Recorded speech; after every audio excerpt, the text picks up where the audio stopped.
फजर की कज़ा ज़ोहर से पहले पढ़ें या बाद में? अगर फजर की नमाज कज़ा हो जाए तो क्या ज़ोहर की नमाज से पहले फजर की कज़ा पढ़ें या ज़ोहर की नमाज के बाद कज़ा पढ़ें? मोहम्मद मुरसलीन इंडिया से, पहले पढ़ें। एक तो फजर कज़ा कर दी, ये गुनाह, ऊपर से इतनी ताख़ीर कर रहे हैं तो गुनाह दर गुनाह होगा। हदीस में आता है मन नाम अन सलातिन औ नसीहा फलयुसल्लिहा इज़ा ज़करहा फ़इन्न ज़ालिका वक़्तुहा। सही हदीस है, आप सल्लल्लाहु अलैहि वसल्लम ने फरमाया किसी की आंख न खुले नमाज में या भूल जाए तो जैसे ही याद आए या जैसे ही जाग आए फौरन नमाज पढ़े वो, और यही फिर उसका वक्त होगा। तो उसमें ताख़ीर करना ठीक अमल नहीं है। तो ज़ोहर तक भी डिले ना करें उसको, ये भी गलत है। क़ज़ा नमाजें किस तरह पढ़ें? क़ज़ा नमाजें किस तरह पढ़नी चाहिए? क्या इनकी पाँचों नमाजें इकट्ठे एक वक्त में पढ़ सकते हैं? वहीदुल्लाह खान कोहाट से, जी हाँ, एक वक्त में, एक दिन में आप पढ़ सकते हैं, एक टाइम पे भी पढ़ सकते हैं। 5 नहीं बल्कि वितर की क़ज़ा भी वाजिब है, तो वितर मिला के 6 हो जाएंगी, तो वो क़ज़ा इकट्ठी भी पढ़ सकते हैं। और नीयत ये करनी है कि मेरे ज़िम्मे, जैसे फ़जर आप पढ़ रहे हैं तो नीयत ये करें मेरे ज़िम्मे फ़जर की जितनी नमाजें लाजिम हैं उनमें से मैं सबसे पहली नमाज पढ़ रहा हूँ।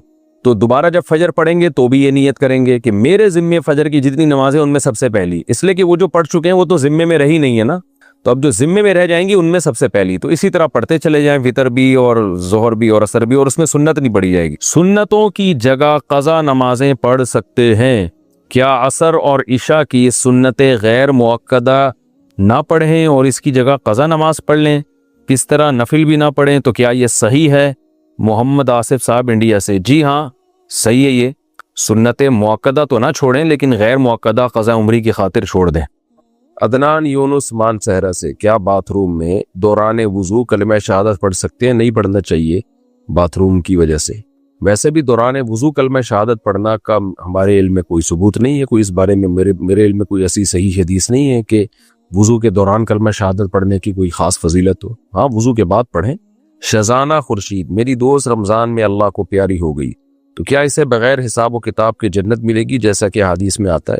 इस बारे में पहली बात तो हदीस ज़ईफ़ हैं, और अगर उनको सही मान भी लिया जाए तो वो सगीरा गुनाह से मुताल्लिक होती हैं। इस पर पूरी उम्मत का इजमा है। कबीरा गुनाह बग़ैर तौबा के माफ़ नहीं होते। और वैसे भी अलहम से लेके वन्नास तक कुरान मजीद ने हिसाब व किताब का तज़किरा किया है कि फ़मन यामल मिस्क़ाल ज़र्रतिन खैरन यरह वमन यामल मिस्क़ाल ज़र्रतिन शर्रन यरह। एक ज़र्रा बराबर नेकी होगी वो भी सामने आएगी, ज़र्रा बराबर गुनाह होगा वो भी सामने आएगा। तो हिसाब व किताब से मुताल्लिक इतनी आदीस, इतनी आयात हैं जिनसे पता चलता है कि हिसाब व किताब होगा, हर एक का होगा। अल्लाह किसी को अपनी रहमत से माफ़ करना चाहे तो वो उसकी मर्ज़ी है। तो रमज़ान में मरना यकीनन एक फजीलत की मौत है, लेकिन ये समझ लेना कि जो कुछ करते चले जाओ बस रमज़ान में मर जाओ तो सब अगला पिछला माफ़ हो जाता है, तो ये नज़रिया रखना बहरहाल ठीक नहीं है। ये तो कुरान की नुसूस और दीगर हदीस के बिल्कुल खिलाफ होगा। मुफ्ती साहब, क्या गरिबान खोल कर नमाज पढ़ सकते हैं? गरिबान खोल के भी नमाज जायज़ है, लेकिन लिबास को आम हैअत से हटा के नमाज पढ़ना ठीक अमल नहीं है, मकरूह है, नापसंदीदा है। जैसे नबी सल्लल्लाहु अलैहि वसल्लम ने आस्तीन मोड़ के नमाज पढ़ने से मना किया। उसकी हिकमत क्या है कि भाई जो प्रॉपर ड्रेस है उसी में नमाज पढ़नी चाहिए।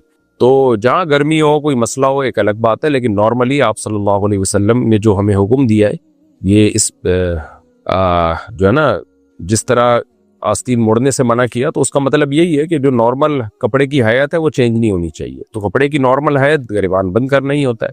तो इसलिए असल मसला यही है कि गरिबान बंद करके ही नमाज पढ़नी चाहिए। कभी गर्मी लग रही है, कोई उज़र है तो एक अलग बात है। डॉक्टर यासीन शकरगढ़ से, मैंने बहुत सारे मुफ्तियाने किराम से सुनकर मीज़ान बैंक के सेविंग अकाउंट पर इन्हिसार किया है, मगर कुछ इस्लामिक स्कॉलर्स कहते हैं कि ये बिल्कुल ऐसे ही है जैसे यहूदियों ने हफ्ते के दिन मछली का शिकार करने का तरीका निकाला था। बराए मेहरबानी रहनुमाई फरमाए। ये इस्लामिक स्कॉलर्स को तहकीक नहीं है, ना इनको सूद के वसाइल का पता है, ना इस्लामिक बैंकिंग का पता है। हर फील्ड में उसके माहिरीन का एतबार होता है। तो ये वो हीला नहीं है जो यहूदियों ने इख्तियार किया था हफ्ते के दिन मछलियाँ पकड़ने के लिए। ये वो हीला है जिसका हदीस में जिक्र है। वो क्या है कई बार मैं इस पर बता चुका हूँ। तो इसलिए आपको अगर किसी स्कॉलर को इख्तलाफ है तो इख्तलाफी मसले को एतदाल से बयान कर दे कि भाई मेरी राय में ये ठीक नहीं है, तो आवाम खुद फैसला कर लेगी कि भाई किसकी राय को फॉलो करना है, किसकी राय को फॉलो नहीं करना। तो हर फील्ड में उसके माहिरीन की राय का एतबार होता है।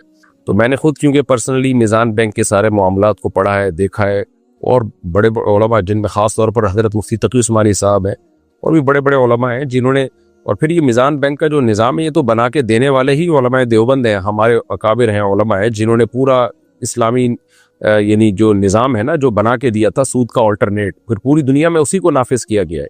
इसके असल बानी मुफ्ती रशीद अहमद साहब, अल्लामा यूसुफ बिनूरी रहमतुल्लाह अलैह, मुफ्ती मोहम्मद शफी साहब रहमतुल्लाह अलैह, ये असल बानी है इस निज़ाम के। असल फतावा में पूरा वो मौजूद है कि सूदी निज़ाम का ऑल्टरनेट क्या होना चाहिए। उसी ऑल्टरनेट को बड़े बड़े अकाबिर जो बड़े परहेजगार थे, वो कोई यहूदियों की तरह हीले करने वाले लोग नहीं थे, उन्होंने इसको सिस्टम को बनाया है और वो फिर इसका इम्प्लीमेंट हुआ है। तो किसी को अगर एतराज़ है तो एक इल्मी लिहाज से इश्काल लिख के भेज दे कि भाई मुझे मीज़ान बैंक की फला शिक पे एतराज़ है कि ये ठीक नहीं है, तो उस एतराज़ का जवाब दिया जाएगा और देते हैं उलमा अल्हम्दुलिल्लाह। बाकी हर बात में बस हवाई एक बात कर देना कि ये कान इधर से पकड़ो कान उधर से पकड़ो, एक ही बात है। ये वो दलील नहीं होती, कान इधर से पकड़ो उधर से पकड़ो, इसको दलील नहीं कहते शरीयत में। दलील इसे कहते हैं आपको मीज़ान बैंक के या किसी भी इस्लामिक बैंक के किसी मामले पर, ट्रांजैक्शन पर एतराज़ है तो आप लिख के दें कि भाई इसमें तो मुझे सूद का है लग रहा है, ये देखो ये तो सूद है, तो उलमा उसका जवाब देंगे कि आपको लग रहा है हकीकत में ऐसा नहीं है। जैसे मैं अक्सर एक बात कहता हूँ, मीज़ान बैंक भी पेनल्टी लगा देता है, आप टाइम पे किस्तें जमा ना कराएं तो पेनल्टी लगाता है। तो लोग कहते हैं देखो ये तो सूद ही हो गया कि किस्तें आप टाइम पे जमा नहीं करा रहे तो आपसे इजाफी चार्जेस लिए जा रहे हैं। तो वाकई अव्वल नज़र में ऐसा ही लगता है सूद है, लेकिन जब आप डेप्थ में जाएंगे तो पता चलेगा भाई ये सूद इसलिए नहीं है कि मीज़ान बैंक के प्रॉफिट का हिस्सा ही नहीं है। ये मीज़ान बैंक या कोई भी इस्लामिक बैंक आपसे एग्रीमेंट करवाता है कि आपने किस्तें जमा नहीं कराई तो आप शरई तौर पर मजबूर हो गए सदका करने पर, तो सदका आप हमारे ज़रिए से करोगे तो इमाम मालिक के नज़दीक ये जायज़ है, ये सदका करोगे आप, तो वो चैरिटी होती भी है प्रैक्टिकली, ऐसा नहीं है कि वो चैरिटी होती नहीं है। तो हमने देखा है कि वो चैरिटी में करोड़ों रुपए इस पेनल्टी की मद में जा रहे होते हैं। सूद तो वो होता है जो सूद जिसने आपको कर्जा दिया तो उससे प्रॉफिट वो उसके नफा का हिस्सा होता है, वो मालिक होता है उसका, फिर वो जो चाहे करे उससे। यहाँ बैंक मालिक ही नहीं होता, बैंक कहता है आपने चैरिटी करना हमारे जरिए से ताकि आप करें, आपको इसलिए इख्तियार नहीं दिया जा रहा, हो सकता है आप ना करें तो आपको सजा क्या मिलेगी, फिर तो कोई भी किस टाइम पे नहीं जमा कराएगा। तो कोई तो कानून ज़ाब्ते का पाबंद बना रहे हैं ताकि लोग टाइम पे किस्तें जमा कराएं। तो इस तरह हर जो भी इस कोई एतराज हो ना प्रॉपर, वो एतराज लिख के दिया जाए, फिर उसका जवाब दिया जाएगा। हवाई बात करना तो ये ठीक नहीं। और बहुत से कोई एतराज़ात के जवाब दे दिए हैं, वो फिर भी उसी पे डटे हुए हैं, तो अब जाहिर है फिर उसका कोई हल नहीं है। तो उसमें ये कहा जाएगा ठीक है जी आपका इख्तलाफ है, तो किसी मसले में उलमा का इख्तलाफ हो सकता है, तो फिर आवाम की फर्ज ये है कि जिसकी राय पर ज्यादा एतमाद हो वो उसको फॉलो करे और दूसरे को बुरा भला ना कहे। शहजादी गजल, मुफ्ती साहब बेटी का इशाल नाम रखना कैसा है? पता नहीं ये कहाँ से आया इशाल नाम, मेरे इल्म में इसकी कोई वो नहीं है, अरबी नाम तो है नहीं है, कहाँ का है वल्लाहु आलम। कामरान साहब कहते हैं मैं कंपनी में फर्स्ट एड की जॉब करता हूँ, जब हमारी नाइट ड्यूटी होती है तो कभी नींद की वजह से हम सो जाते हैं, तो हमारी सैलरी में क्या हराम शामिल होगा? यानी नींद की वजह से सो जाते हैं तो हराम शामिल होगा? नहीं भाई, आप जागने की कोशिश करें, खुद ब खुद आंख लग जाती है तो एक अलग बात है, लेकिन जैसे ही किसी को फर्स्ट एड की जरूरत हो तो आपकी आंख खुल जानी चाहिए। ऐसा ना हो कि वो मर जाए और आप सोते ही रहें। तो ड्यूटी के दौरान आंख लग जाना गलत अमल है, लेकिन इससे ड्यूटी हराम नहीं हो जाती। तो काम अगर आप कोई ज़रूरत पड़ती है तो आप काम अगर कर देते हैं तो ठीक है। बिलाल खान कहते हैं अगर सफ़र में नमाज क़ज़ा हो गई हों तो वापस आकर क़ज़ा कसर पड़ेगा या पूरी कसर पड़ेगा? लेकिन सफ़र में नमाज क़ज़ा करना भी गुनाह कबीरा है। अल्लाह ने 4 की 2 इसीलिए तो किया कि क़ज़ा ना हो। अजहर रशीद भोपाल इंडिया से, क्या क़ज़ा नमाजों में सिर्फ फ़र्ज पढ़ेंगे या सुन्नत भी? सिर्फ फ़र्ज पढ़ेंगे और वितर भी। नौमान खान, मुझसे बार बार गीबत होती रहती है और मुझे सामने वाले से बार बार माफ़ी मांगनी पड़ती है, क्या मैं सिर्फ अल्लाह से माफ़ी मांग सकता हूँ? जिसकी गीबत की है उससे माफ़ी मांगना ठीक नहीं है, क्योंकि उसके दिल में नफरत पैदा होगी कि पता नहीं तुमने क्या उसकी गीबत की है। वो पूछेगा क्या बुराई की है मेरी आपने, और मसाइल खड़े होंगे। तो बस गीबत कर ली तो बस तौबा इस्तिग़फ़ार करें और अल्लाह से माफ़ी मांगे, और उसको जाके ना बताएं कि मैंने तुम्हारी गीबत की है तो माफ़ कर दो। वो बोलेगा पता नहीं क्या बोला है मेरे बारे में इसने, और नफरत पैदा होगी, इससे बढ़ेगी नफरत। नसीम अकरम, अगर हनफी ने वितर 1 रकत और 3 रकतें पढ़ ली तो क्या वितर दोहराने होंगे? जी हाँ, हमारे नज़दीक 1 रकत वितर जायज़ नहीं है। नबी सल्लल्लाहु अलैहि वसल्लम की जो आती, इस पे कई बार बयान रिकॉर्ड करवा चुका हूँ कि ये जो हदीस में आता है ना, यूतिरु बिवाहिदतिन, 1 रकत वितर पढ़ते थे, तो इसका मतलब वितर पढ़ते नहीं थे, 2 रकत को 1 रकत के जरिए ताक बनाते थे। यूतिरु का माना ईतार, ईतार का माना जुफ्त को ताक बनाना। ये हमारी राय में इसका सही मतलब है, और इस बारे में बहुत सारी हदीस है कि नबी सल्लल्लाहु अलैहि वसल्लम 3 रकत वितर पढ़ते थे। तो जो जिसमें 1 का तस्करा है उसकी वो तावील की जाएगी जो जिससे वो तमाम हदीसों में तत्बीक हो जाए। हानिया हफीज, अगर बालों पर आयतल कुर्सी पढ़कर बेच दें तब भी गुनाह होगा? जी, इंसानी बालों की खरीदो फरोख्त जायज़ नहीं है। जाहिश इदरीस, मुफ्ती साहब क्या नेक लोगों की उम्र में बरकत हो जाती है? जी बिल्कुल होती है, ख़ास तौर पे जो रिश्तेदारी जोड़ते हैं उनकी उम्र में बुखारी की हदीस है कि बरकत होती है। मन अहब्बा युनसा लहू फी असरिही फलयसिल रहिमहू। सुहेल शेख इंडिया से, क्या जिस शख्स की गर्लफ्रेंड हो और वो नमाज का पाबंद भी ना हो वो इमामत करा सकता है? पागल आदमी को कभी भी मुसल्ले पे ना खड़ा करें आगे। कोई हाँ कोई हो जाए खुद से और जमात उसके पीछे नमाज पढ़ लें तो नमाज तो हो जाएगी, लेकिन अपने इख्तियार से इस किस्म के फजूल लोगों को जो गर्लफ्रेंड बना के घूम रहे हैं, जिनको ये नहीं पता कि इंसान में और गधे घोड़े में क्या यही तो फर्क है कि इंसान बीवी बना के रखता है, गधे घोड़े फिजिकल रिलेशन होता है, बीवी नहीं होती उनकी। तो जिस इमाम को गधे घोड़े का और इंसानों के का रिलेशन का फ़र्क ना पता हो तो उसको अपने इख्तियार से मुसल्ले पे खड़ा करना जायज़ नहीं है ऐसे फजूल आदमी को। बाकी हो जाए और हटा नहीं सकते हो और जमात निकलने का ख़तरा हो तो उसी गधे के पीछे नमाज पढ़ लें। है तो बहरहाल मोमिन, मुसलमानों में भी दो किस्में, कुछ गधे होते हैं कुछ इंसान होते हैं, तो नमाज हो जाएगी, लेकिन अपने इख्तियार से ऐसे फजूल आदमी को इमाम बनाना जायज़ नहीं है। किसी इंसान के बच्चे को इमाम बनाए। कराची से किसी ने पूछा है, मुफ्ती साहब काफ़ी दिनों से मेरी सास की तबीयत ख़राब है, मेरे शौहर उन्हें डॉक्टर के पास लेकर जाते हैं। एक दिन हमारे बेटे की तबीयत भी काफ़ी ख़राब थी तो मैंने अपने शौहर से कहा कि आप अपने भाई से कहें कि आज अम्मी को वो ले जाए, मगर उन्होंने मना कर दिया। यही बात मैंने अपनी नंद से कह दी तो उन्होंने सास को बताया और वो मुझसे काफ़ी नाराज़ हो गई। मैंने इनसे माफ़ी मांग ली, लेकिन मैं कंफ्यूज हूँ कि क्या मैंने अपने शौहर से गलत कहा? बिल्कुल गलत कहा आपने। माँ और बेटे के मामलात में बिल्कुल टांग नहीं अड़ानी चाहिए। इसका मतलब लोग गलत समझते हैं, सास भी गलत समझेगी। बहरहाल तौबा इस्तिग़फ़ार कर ली तो ठीक हो गया, कोई बहुत ज़्यादा गलत भी नहीं कहा, इसलिए बहुत ज़्यादा टेंशन में जाने की भी ज़रूरत नहीं है, तो इसको दिल पे ले जाने की भी ज़रूरत नहीं। आइंदा थोड़ा एहतियात कर लें। मुफ्ती साहब, शौहर का बगैर बताए दूसरी शादी करना धोखे में आएगा या नहीं? बगैर बताए दूसरी शादी करना धोखे में तो नहीं आएगा, लेकिन अगर बीवी समझदार हो उसको बता के करेंगे तो ज़्यादा अच्छा है, उसको एतमाद में लेके करें।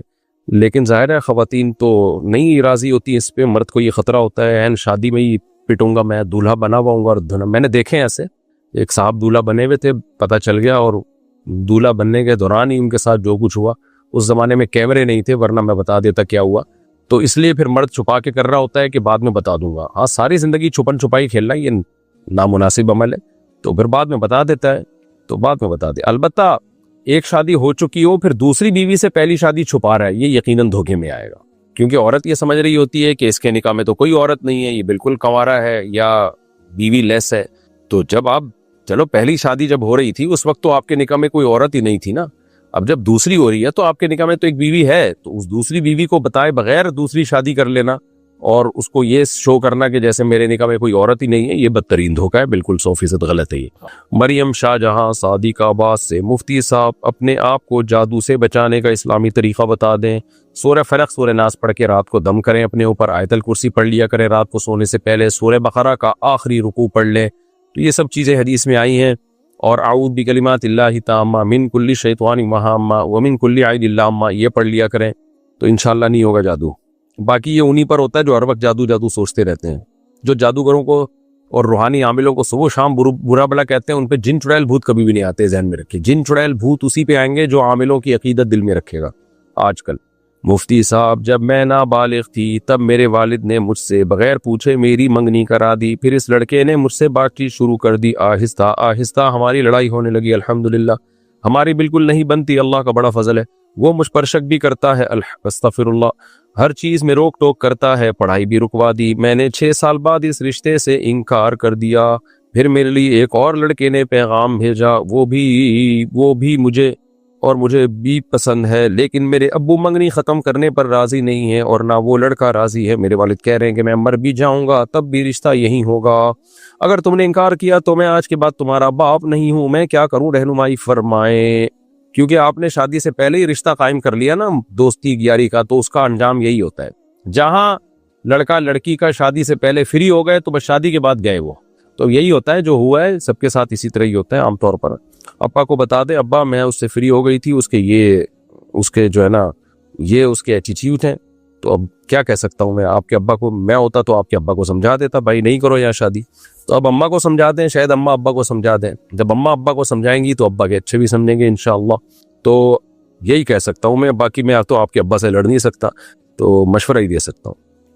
समीर, बाकी जो और भी लोगों से मशवरा कर लें जो आपके हालात जानते हैं या उस लड़के के हालात जानते हैं, उससे मशवरा कर लें। लेकिन जहां शादी से पहले फ्री होने का मामूल होगा वहां अंजाम यही होगा, ये जहन में रखें, पहले ही फड्डे शुरू हो जाते हैं।